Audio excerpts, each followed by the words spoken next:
안녕하십니까. 3월 11일 제2주차 화학 동영상 강의를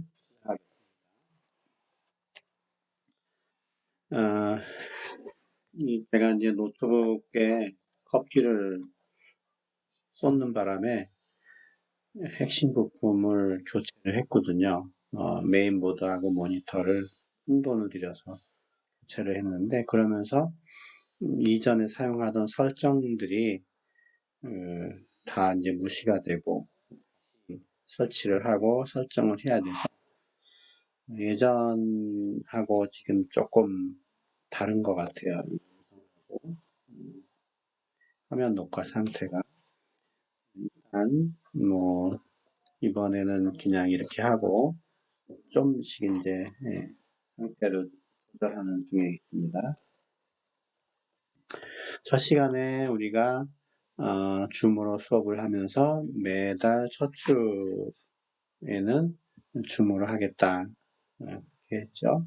그래서 카카오톡 오픈 채팅방에 줌의 아이디와 비번을 설정했는데 거기에 다시 수정을 해서 며칠 날 줌으로 수업을 하는지 날짜를 쭉 적어놨어요.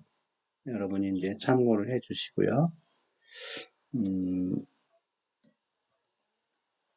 다음에 이제 요 화면이 지난주에 그 과제로 나갔던 그 화면이잖아요.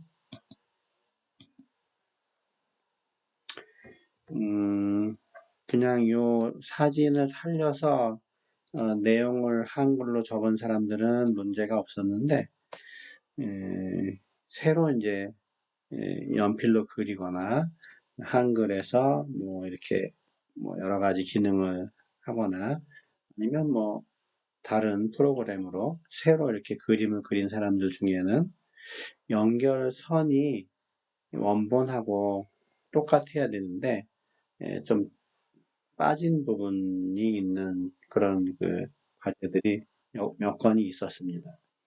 그러면 아무래도 감점이 되겠죠. 그리고 이제 한글로 적을 때 실수를 한 그 분야들 중에 농업이 있었고 이쪽에 뭐 지구화학, 핵화학, 재료과학 주로 이런 부분에서 약간 번역이 어색하게 된 것들이 있었습니다. 참고하시고요. 그 다음에 이제 지난주에 어디까지 했냐면 이제 우리가 그 교재 1장에 이런 순서대로 진행이 된다. 목차가 있다 그랬고 이 현대 원자로는 이제 여러 가지 수학적인 그 복잡한 과정을 거쳐서 나오는 결론이기 때문에 이 결과를 설명하려고 해도 여기는 아무래도 쉽지가 않습니다. 그래서 요거는 그냥 스킵을 하고 그냥 원자론, 원자의 구조, 주기율표 등의 순서대로 이렇게 진행을 하려고 그래요. 가능하면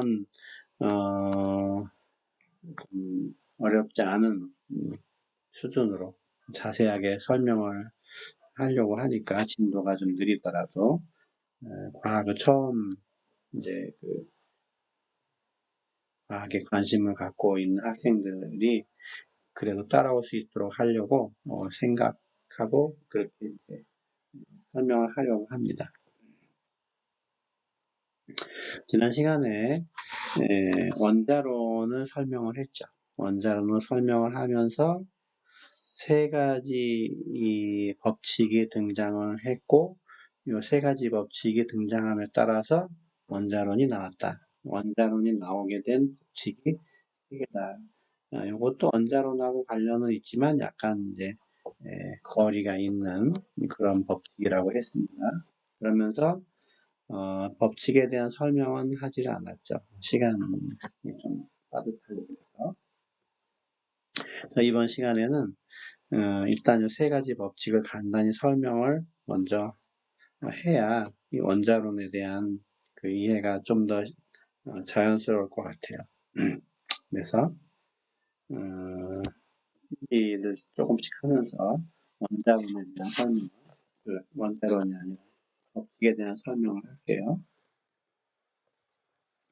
처음에 일정 성분비의 법칙이라고 설정을 해서 일정 성분비의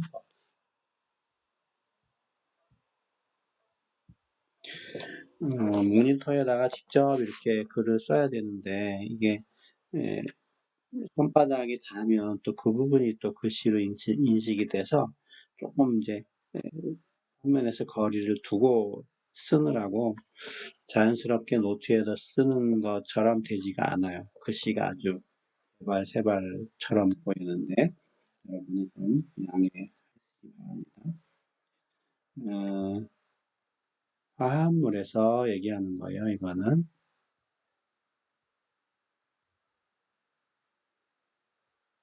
화합물에서 각 원소의 질량비는 일정하다. 언제나 일정하다.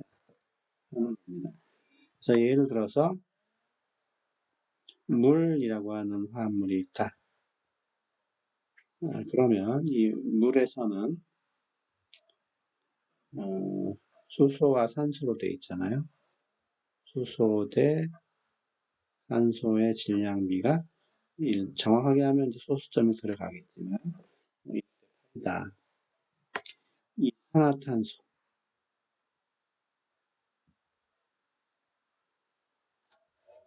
이산화탄소는 탄소와 산소로 되어 있는데 이것이 3, 11이다. 등등.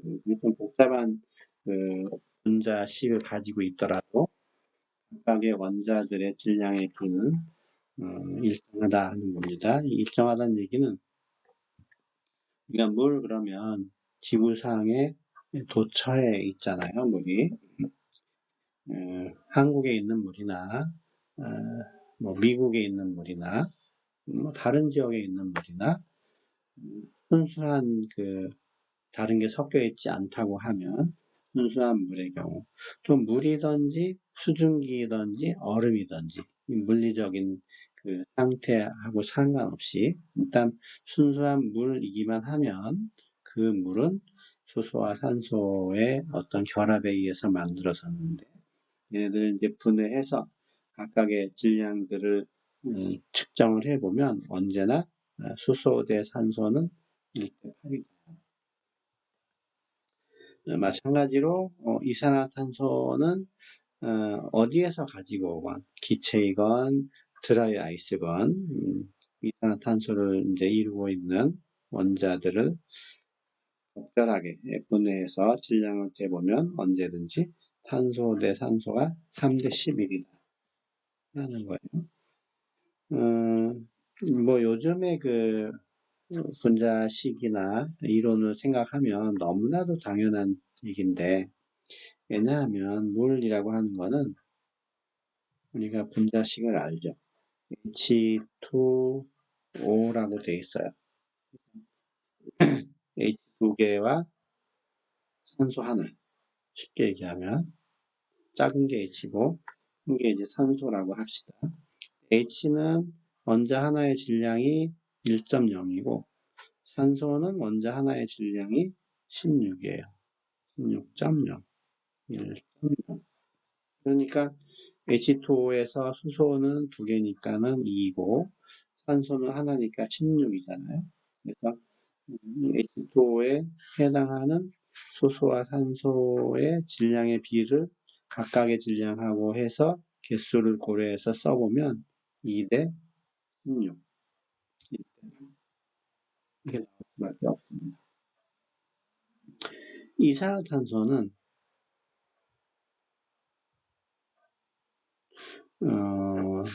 CO2라고 하는 분자식을 가지고 있는데 여기 보면은 C의 그 원자량은 12.0이에요.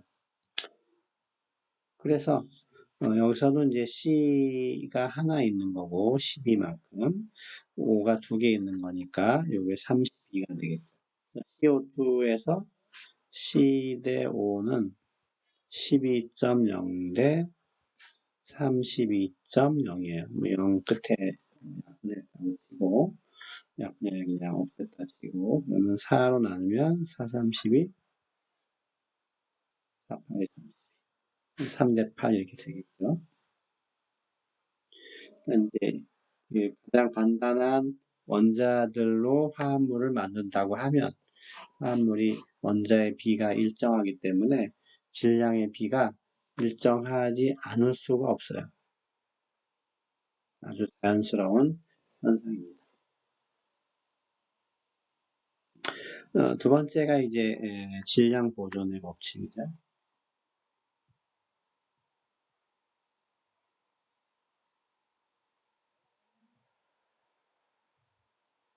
질량 보존의 법칙은 반응 전과 반응 후에 각각의 질량의 총합이 일정하다는 얘기인데 핵 반응은 아닙니다.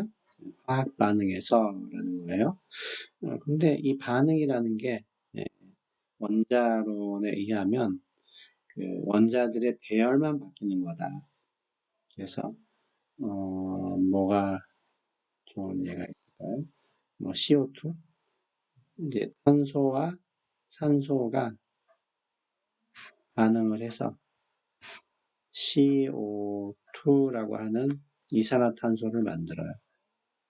이제 모델로 보면 탄소 하나, 산소 뭉쳐진 것 두 개가 반응을 해서 탄소 하나에 산소 두 개가 이렇게 결합이 돼서 생성물을 만들 테니까 당연히 이쪽의 질량은 탄소 원자 하나와 산소 원자 두 개, 여기도 마찬가지죠.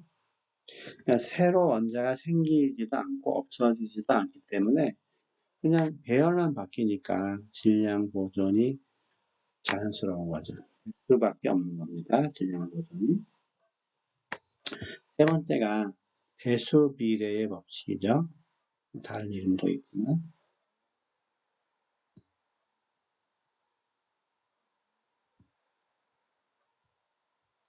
질량 보존의 법칙은 이 말 뜻에서 이미 설명이 들어있기 때문에 별도로 쓰지는 않았는데 화학 반응에서 반응 전과 후에 질량은 변하지 않는다. 질량이 보존된다 하는 거예요. 배수 비례 법칙은 말로 쓰려면 좀 길기 때문에 이제 글씨로 쓰려면 길기 때문에 그냥 말로 하는 게 나을 것 같은데 편의상 두 가지의 원소로 제안을 해보면 두 가지의 원소가 서로 다른 화합물을 만들 때 한 원소의 일정량과 결합하는 다른 원소의 질량 비는 간단한 정수비가 된다. 굉장히 좀 문장이 길죠. 두 가지 원소가 화합물을 만드는데 하나만 만들면 이제 이런 법칙을 말할 수가 없는데 두 가지 이상을 만든다. 예를 드는 게 편할 것 같아요. 탄소와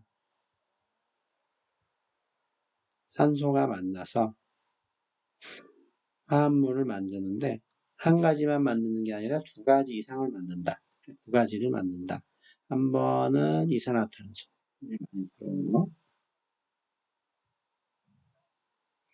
또 상황에 따라서는 일산화탄소.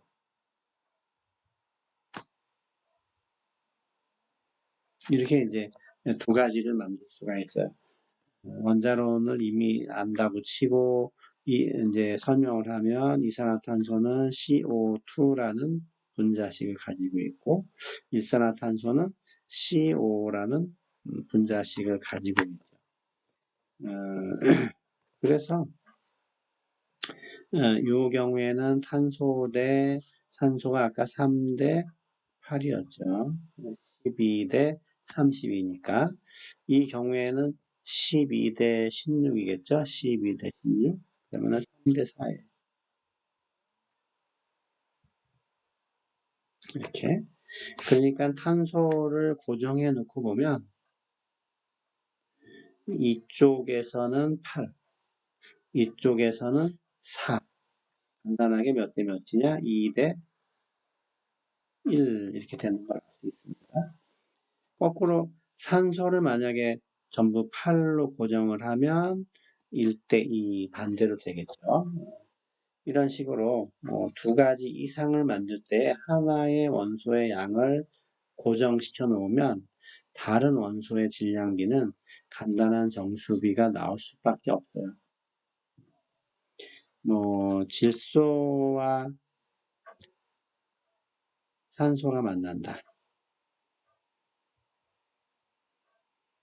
좀 다양한 것들이 가능한데 NO2도 있고 N2O5도 있습니다. 여러분이 암산으로 가능할 거예요. 만약에 질소를 고정하면 일정 양의 질소다. 암산을 해보세요.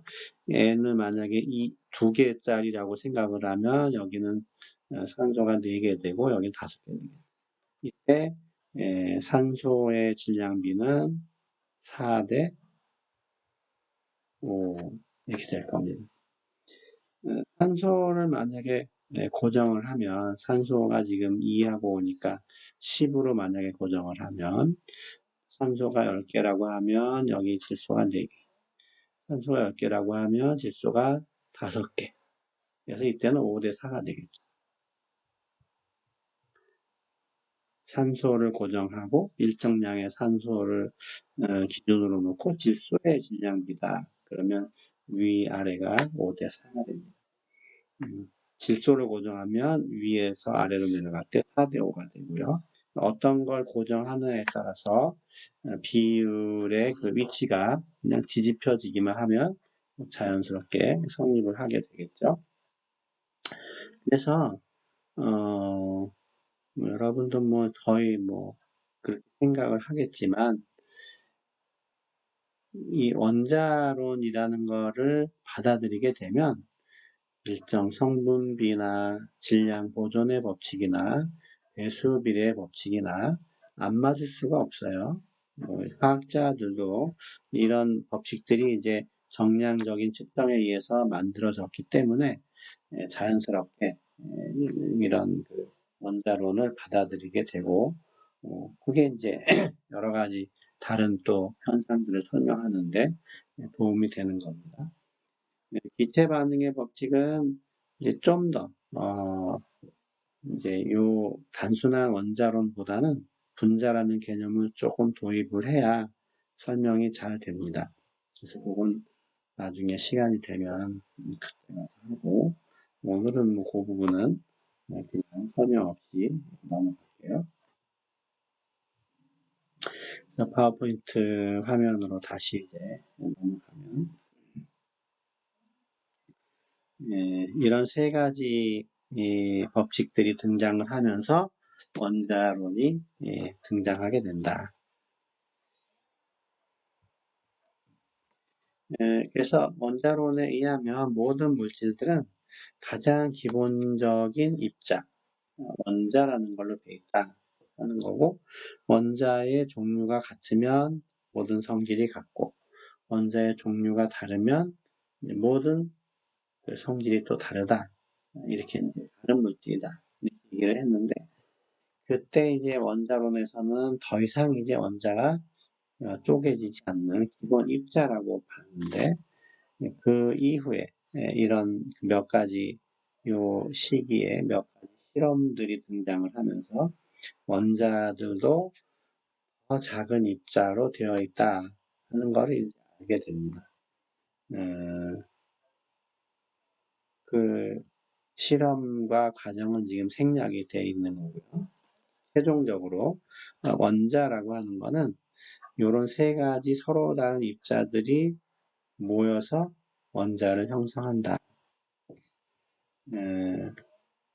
이제 원자가 이만한 크기의 원자가 있다고 하면 중심부에 굉장히 작은 질량이 큰, 굉장히 작지만 질량이 큰 핵이라는 게 있다 그러고, 핵 주변에 이 원자 크기가 이만하다고 했으니까 이 영역에 적당히 전자들이 어떤 분포를 이루고 있다. 이런 것이 이제 원자론에서는 생각하지 못했던 현대 원자의 모델이에요. 이 핵은 또 보면은 양성자와 중성자로 되어 있다. 양성자의 뜻에서 짐작하듯이 양전하를 띠고 있는 거고, 중성자는 그냥 중성이니까 전하를 띠고 있지 않고, 전체적으로 원자는 중성이니까 대신에 전자가 중전하를 띠고 있다. 이렇게 이제 결론을 지을 수가 있고요.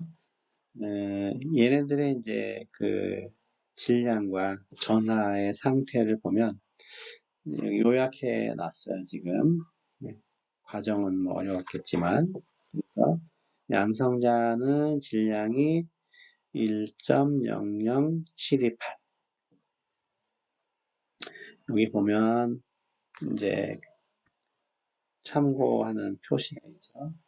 1.00728은 질량의 단위가 원자 질량 단위라는 거예요.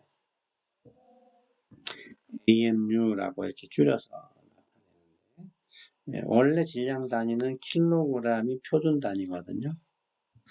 아니면 조금 이제 킬로를 빼서 그램을 쓰기도 하지만, 킬로그램이나 그램 단위로 원자 하나의 질량을 표시하려면 0.0000하고 0을 한 20개 찍어야 되기 때문에 너무 불편해요.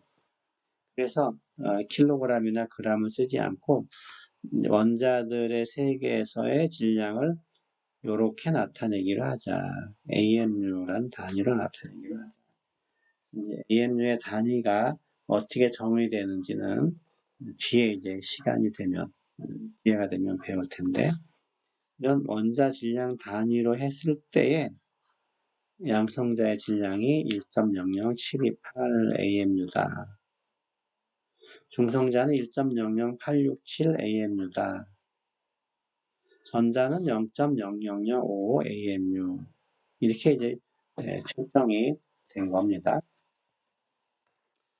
그런데 보니까 이렇게 정밀하게 취급해야 될 때는 정밀하게 하겠지만 그렇지 않을 때 소수 첫째 자리까지 정도만 우리가 나타내도 충분하다. 그러면 양성자 1.0, 중성자 1.0, 전자는 0.0. 그러니까 전자는 뭐 0 무시해도 돼요. 양성자는 뭐 1.0이니까 1이죠. 1. 중성자도 1. 이 질량이 묘하게도 이렇게 이제 돼 있기 때문에 양성자 자연수 1, 중성자 자연수 1, 전자 0, 정수 0 이렇게 돼 있어요. 원자라는 거는 양성자와 중성자가 이제 몇 개씩 이렇게 어떤 모여서 만들어지는 거기 때문에 원자들의 질량을 우리가 알고 싶을 때는 이쪽의 질량들을 이제 계산을 하면 되는데, 양성자나 중성자는 그냥 자연수에 해당하는 1에 해당되고, 전자는 무시해도 되니까 그렇게 뭐 복잡하지가 않게 돼요. 그래서 아까 그 화면으로 다시 가서 페이지 넘어가서 예를 들어서 산소라는 원자의 양성자와 중성자와 전자들의 그 상황을 보면은, 양성자는 우리가 이제 P로, 프로톤 P로 나타내고, 중성자는 N, 뉴트론, 전자는 E로 많이 나타내요. 양성자, 중성자, 전자. 산소라는 거는 양성자가 8개, 중성자가 8개, 전자가 8개. 이렇게 있는 게 일반적이고, 상황에 따라서는, 8개, 9개, 8개 있는 것도 있습니다. 근데 이 두 가지 종류의 산소에서 질량이 얼마냐? 앞에서 봤지만, 양성자나 중성자는 한 개당 1이고, 전자는 0이잖아요. 결국은 이때는 질량을 보면 여기서는 16이 돼요. 두 개 더하면 되겠죠. 1짜리가 8개, 8개니까 여기서는 얼마예요? 17이 되겠죠. 두 개 더하면은. 전자는 거의 무시해도 되기 때문에 신경 안 써도 돼요. 그래서 산소의 경우에는 보통 두 가지 질량을 가진 원자가 존재한다. 우리가 그럴 때 이제 산소의 원소 기호가 5기 때문에 5를 표시하고 원자의 질량을 표시할 필요가 있으면 좌측 위에다가 질량을 표시를 이렇게 합니다. 이 경우에는 17 이렇게 하겠죠. 어떤 원소 기호가 있으면 좌측 위에다가 지금 말한 양성자, 중성자를 더한 거를 써요. 이게 이제 A라고 하는데 이걸 우리는 질량수라고 한다. 질량수. 좌측 하단에는 원자 번호라고 해서 동치로 표시하는데 원자 번호라고 해요.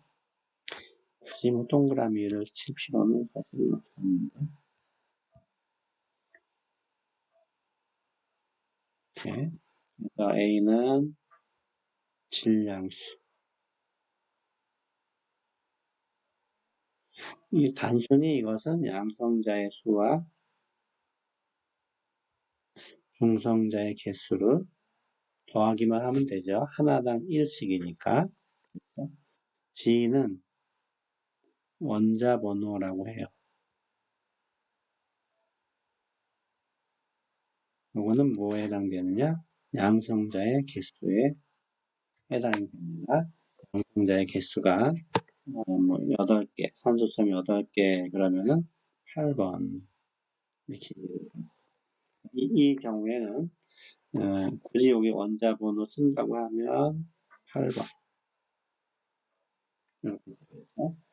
원소마다 원자 번호가 다 다르고 또 이 원자 번호는 나중에 이제 알고 보니까 이것은 양성자 개수라고 써놨죠.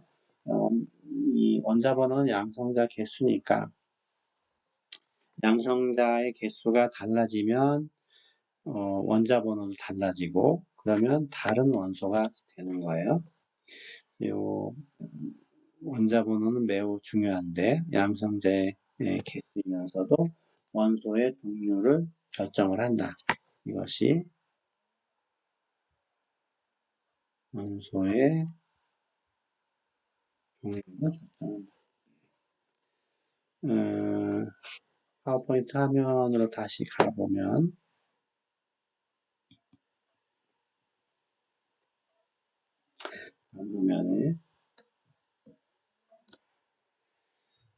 염소라고 하는 이제 동위 원소의 표시라고 해서 원소 기호를 이렇게 쓰겠죠. 원자 번호는 양성자의 개수예요. 양성자가 17. 질량수가 이쪽 좌측 상단에 있는데 질량수는 양성자의 개수와 중성자의 개수를 더한 건데 더해서 35니까 중성자의 개수는 얼마냐? 35가 되려면 얼마인가요? 18? 이렇게.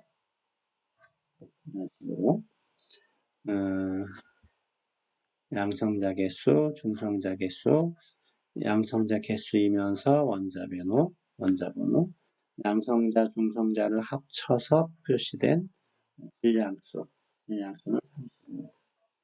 전자의 개수는 주로 이제 따로 언급하지를 않았는데 이 전자라는 거는 양성자하고 이제 일단은 같다고 보면 돼요.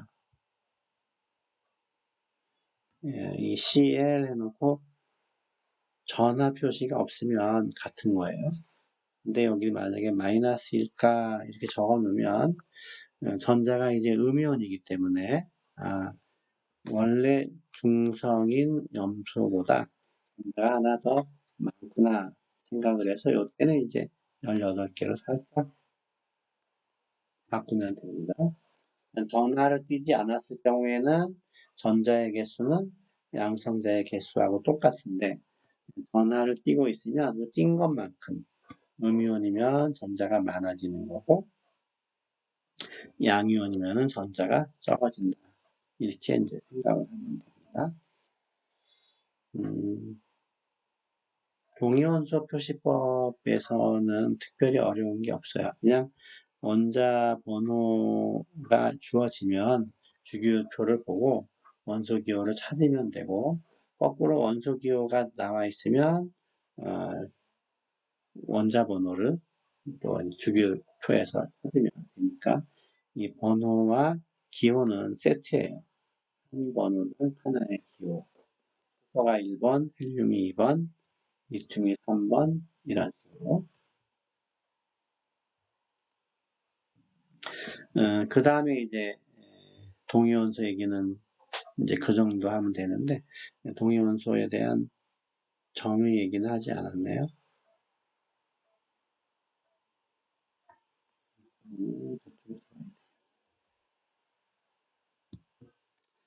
자, 원자론에 의하면 한 종류의 원자는 모든 면에서 같다고 했는데 지금 보니까 산소라고 하는 원자만 보더라도 하나는 질량이 16, 하나는 질량이 17. 서로 다른 상황이죠. 질량이 조금이라도 큰 게 이렇게 움직일 때 저항을 많이 받게 되니까. 그래서 같은 원소, 이 양성자가 같으면 같은 원소라 그랬어요.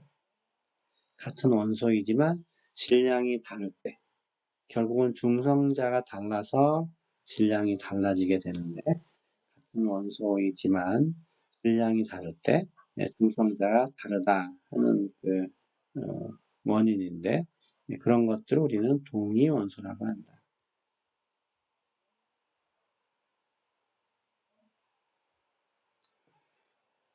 같은 종류의 원소이지만 중성자의 개수가 달라서 질량이 다른 그 원소를 동위 원소라고 한다.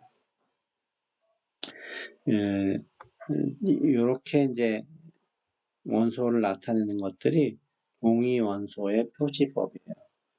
보통은 질량을 안 나타내는 경우가 대부분이에요. 화학 반응 측에서는 그냥 원소 기호만 딱 적어주고 전체적으로 전하가 있으면 양전하, 음전하만 표시하면 화학 반응에서 충분해요.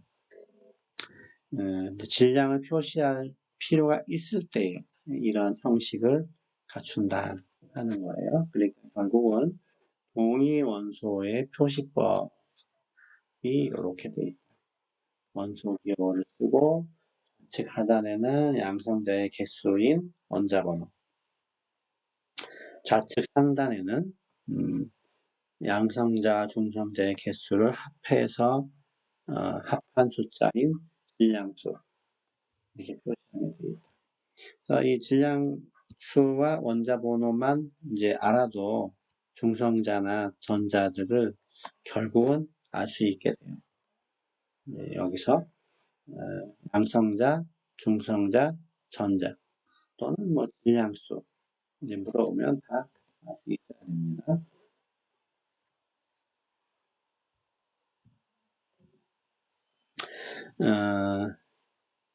요것이 이제 현대 원자론이라고 해서 뭐 설명이 쉽지가 않아서 그냥 스킵을 하는데 용어 하나가 중요한 게 있어서 빨갛게 지금 바꿔서 필기를 했는데 양자화가 돼 있다. 현대 원자론에 의하면 원자 핵 주위에 전자가 이제 분포가 되어 있는데 전자의 위치나 에너지 등이 연속적이지가 않고 불연속적인 값을 가지고 있다 하는데 그렇게 되어 있는 그 현상을 양자화되어 있다 얘기합니다. 나머지는 뭐 설명하려면 좀 더 복잡해지니까 넘어가고요. 자, 이제 1장에 간단히 원소에 대한 그 구조를 설명을 하고 나서 주기율표에 대한 소개가 나와요. 주기율표가 구성되는 원리가 현대 원자론에 의해서 확립이 된 거기 때문에 주기율표의 그 원리까지 막 설명을 하려고 그러면 현대 원자론에 대한 결과도 또 등장하기 때문에 상당히 복잡해집니다. 거기 나오는 것들 중에 이제 양자수라는 게 있어요. 양자수.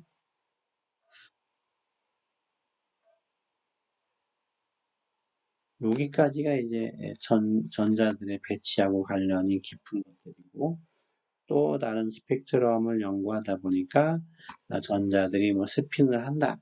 이래야 이제 설명이 쉽게 되기 때문에 스핀 양자수라는 걸 도입을 했어요. 이 양자수에 대한 이 알파벳과 허용되는 범위들, 의미 이런 것들은 전부 그 현대 원자론에 대한 과정을 잘 알아야 역시 이 보기와 연관지어서 설명을 할 수가 있는데 지금은 이제 원자론을 배우지 않았기 때문에 이 부분도 그냥 여러분은 자세하게 알지 않아도 되는 걸로 합시다. 보면 주기율표라는 그 설명이 쭉 돼 있는데 인터넷으로 주기율표를 치면 굉장히 많이 주기율표가 등장을 하는데 그 중에서도 아주 여러 개를 내가 이제 검색을 해서 이것저것 눌러봤는데 그 중에 가장 정보들이 방대하고 정확하고 믿을만하다 생각이 드는 부분이 ptable.com이에요. 그래서 여러분도 이제 시간이 되면 노트북으로 ptable.com 핸드폰으로도 볼 수는 있는데 핸드폰 너무 작으니까 노트북이나 데스크톱에서 보는 것을 권장합니다. 이 주기율표는 이제 현대 그 원자론, 양자론에 의해서 원자의 구조가 이제 어느 정도 밝혀지고 나서 완벽하게 주기율표가 구성이 됐는데 이 주기율표는 원자 번호 순서대로 나열한 거예요.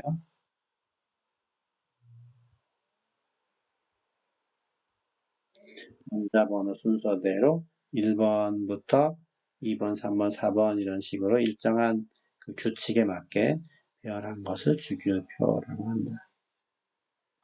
이 양자론에 의한 원자 구조가 나오기 전에도 주기율표가 사용이 됐는데 이전에는 원자량 순서였어요.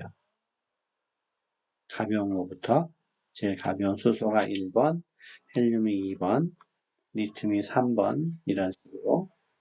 근데 나중에 이제 알고 보니까 양성자의 개수, 원자 번호 순서대로 주기율표를 구성하는 것이 옳다 하는 것을 알았는데 이 원자 번호 순서나 원자량 순서나 대체로 일치하고 역전이 되는 건 몇 개 없습니다.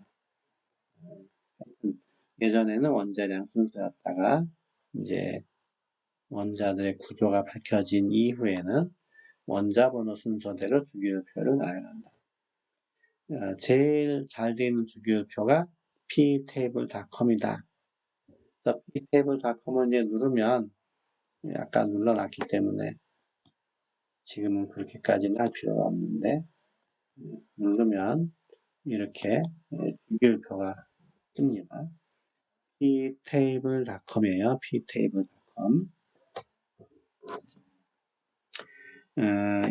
이 주기율표는 아주 방대한 정보가 여기 실려 있어요. 다 여러분이 이제 이해할 수는 없는 것들이 이제 많이 있는데 일단 오늘은 간단한 것만 설명을 하고 좀 더 자세히는 다음 시간에 설명을 할게요. 이 ptable.com을 들어가면 예전에 이게 잘 안 떴었는데 요즘은 많이 뜨네요. 광고가 이렇게 했더니 광고 필요 없습니다. 여기도 별로 필요 없고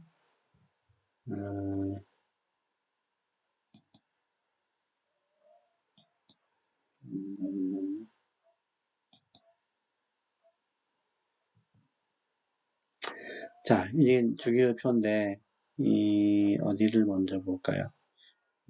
어떤 그 블럭 하나 한 칸을 이제 찾아보면 좌측 상단에 아무래도 이거는 캡처를 해서 설명을 해야겠네요.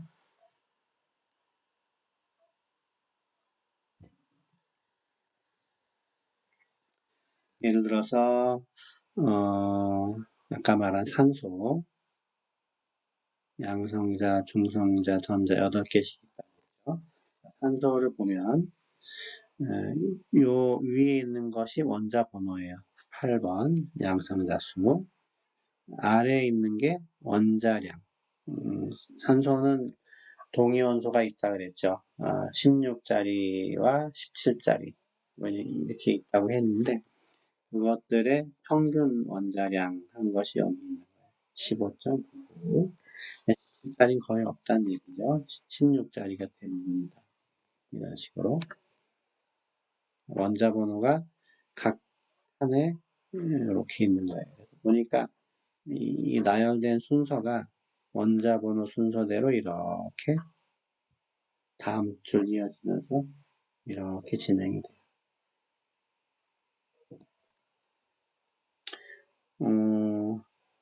어느 정도는 알겠죠?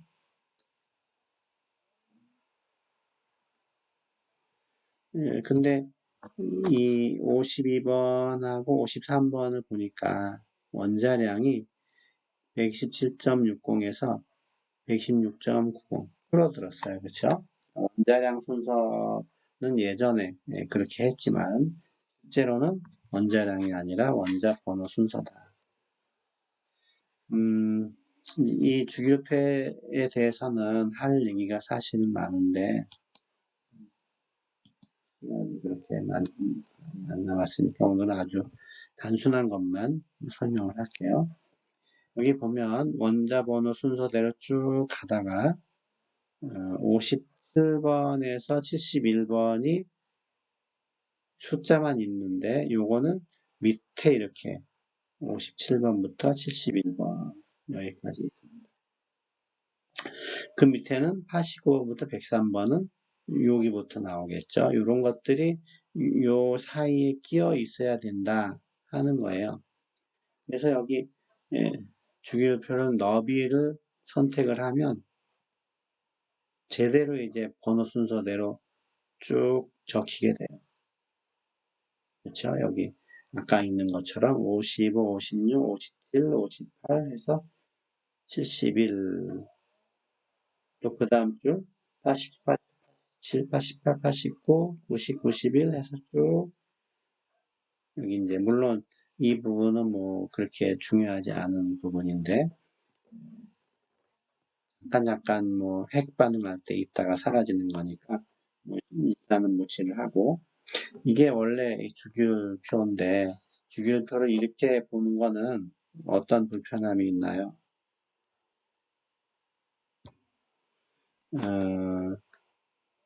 만약에 A4 용지에 주기율표를 인쇄한다. 그러면은 실제 그 테이블의 크기가 이만큼인데 가로로 너무 길죠. 세로로는 얼마 되지 않고 종이를 효과적으로 쓸 수가 없어요. 길게 잘라서 쓰기도 그렇고. 그래서 자주 등장하지 않는 부분, 이만큼은 별도로 메인 표에는 그냥 요 위치에 놓지 말고 밑에다가 따로 표시하자 해서 아까 처음에 보여줬던 그런 표가 이제 대부분 실험실에 붙어 있는 주기율표인데 그게 이렇게 된 거예요. 그러면 보통 4대3의 A4 용지 같은 그런 크기 비율에 잘 들어맞기 때문에 이렇게 하면 됩니다. 이런 그 설명들은 다음에 하고 오늘은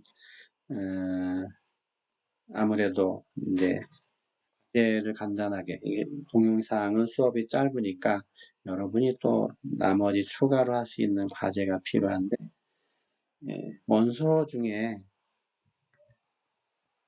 요 부분에 보면 여러 가지 원소들이 이렇게 구분이 되어 있는데 마우스를 갖다 대면 그 해당하는 원소들만 색깔로 이렇게 표시되기 때문에 상당히 편해요.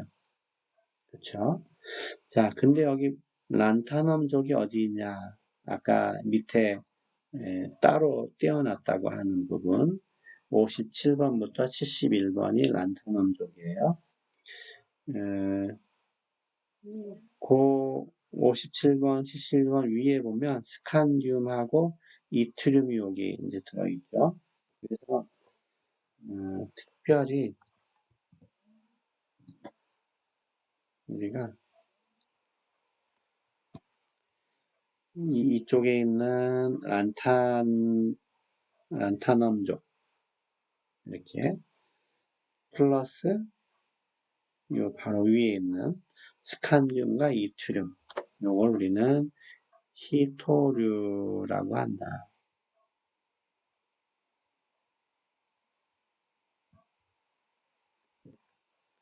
히토라는 거는 히는 희박하다. 토는 흙이에요. 흙, 지구. 류는 뭐 종류죠. 종류. 그래서 지구상에 별로 분포하지 않는 그런 종류들이다. 그런 원소들이다. 또 얘네들은 전부 금속이기 때문에 그런 금속이다. 이렇게 이제 우리가 부르는 거예요. 그래서 히토리는 지구상에 별로 분포하지 않는다. 오늘 과제는 더 진도는 이제 나가지 않는데 오늘 과제는 히토류에 대해서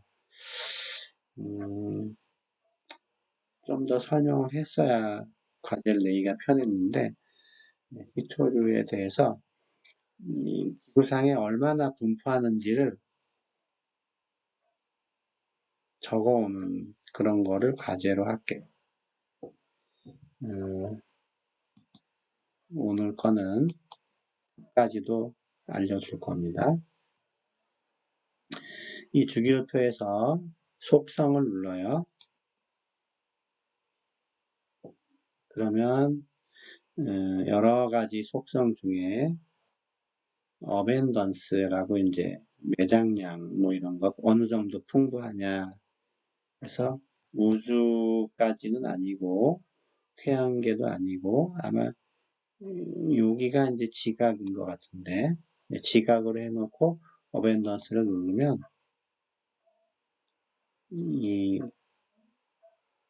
풍부한 정도 그 몇 퍼센트씩 있느냐 하는 것들이 이렇게 나오거든요. 제일 많은 게 지구의 지각을 구성하는 것 중에 제일 많은 게 산소예요. 산소. 46% 질량 비율이죠. 그 다음이 규소 27%. 이 두 개만 해도 전체의 4분의 3 정도 돼요. 히토류는 얼마냐? 0.00 뭐 얼마 이렇게 되어 있죠. 57번부터 71번 아까 21번, 39번 이렇게 17개의 원소가 히토류예요. 그래서 이 히토류를 매장량이 많은 것부터 순서대로 쭉 적어서 내는 것이 숙제입니다. 숫자들을 비교해 보면 알 수 있을 겁니다. 그래서 제일 많은 거 원소 기호, 원자 번호, 퍼센트 3개를 적고 그 다음 2등, 3등, 4등 해서 17등까지 숫자들을 잘 비교해서 적어서 내는 거를 과제로 할게요.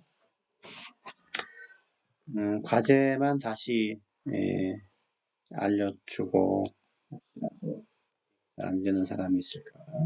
자, 오늘의 과제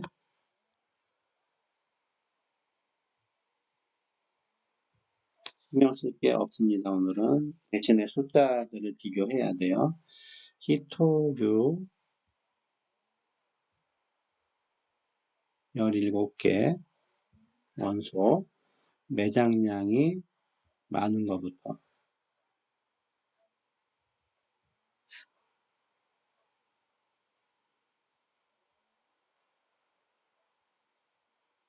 매장량 적기 이렇게 되어 있습니다. 적을 때는 원자번호, 기호, 존재비 이런 순서를 세트로 순서대로 쭉 많은 것부터 적어서 내면 돼요. 과제 설명하느라고 시간이 조금 갔네요. 이번 주 강의는 여기서 마치겠습니다. 수고하셨습니다.